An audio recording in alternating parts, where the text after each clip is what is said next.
আসসালামু আলাইকুম রহমতুল্লাহি বারাকাতুহু।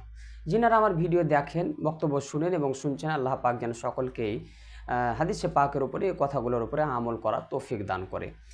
দেখুন, আপনাদের খিদমতে প্রতিদিন আমি কোনো না কোনো বিষয়ে কথা বলি, হাদিসে পাক আপনাদের সম্মুখে বলি। আজকেও ইনশাআল্লাহ একটা হাদিসে পাক বলবো যে নামাজের পাওয়ার কত। আজকে এই হাদিসে পাক এটা বলবো।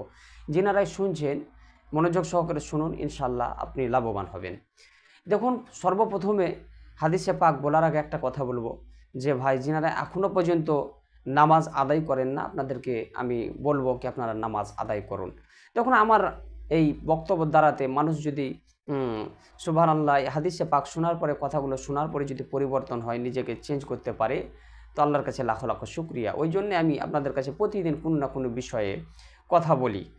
তো যাই হোক, যে কথাটা আমি বলতে যাচ্ছি কি নামাজের পাওয়ার কত ভাই। আজকে অনেক মানুষ আছি যে নামাজ থেকে আমরা দূরে, জেনে শুনে জেনে বুঝে আমরা নামাজকে তর্ক করে দিই, নামাজকে ছেড়ে দিও।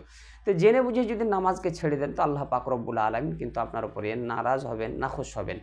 অতএব আল্লাহ পাক রব্বুল আলামিনকে রাজি করুন। আল্লাহ পাক যদি আপনার উপরে রাজি হয়ে যায়, তো সারা দুনিয়া আপনার উপরে রাজি হয়ে যাবে ইনশাআল্লাহ।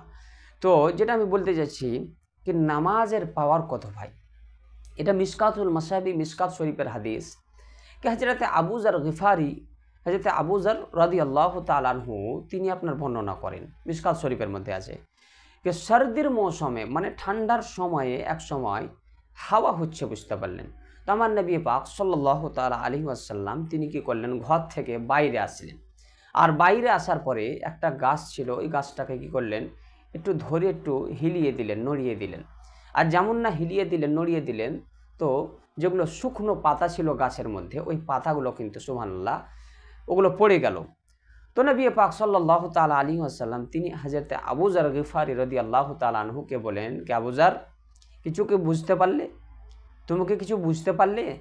তো হযরতে আবু যর বলেন, ইয়া রাসূলুল্লাহ, আপনি ভালো জানেন, আল্লাহ রাসূল বেহতর জানেন।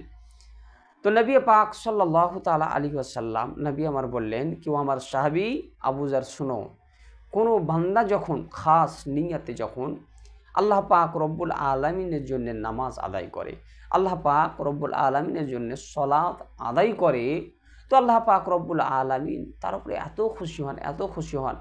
আর কি হয়, যখন নামাজ আদায় করে, সলাত আদায় করে, তো যেমন আমি এই গাছটাকে ধরে হিলিয়ে দিলাম, তো শুকনো পাতাগুলো পড়ে গেল, তো সুবহানাল্লাহি ওয়া বিহামদিহি, সে যখন নামাজ আদায় করে, তার গুনাহগুলো এইভাবে ঝরে ঝরে ঝরে ঝরে পড়ে যায়। সুবহানাল্লাহ।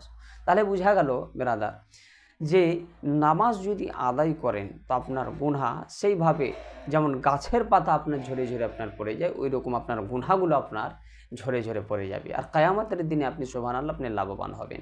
অতএব সকলকে আমি বলবো, নামাজ আদায় করুন। নামাজ কাউরির জন্য মাফ নাই।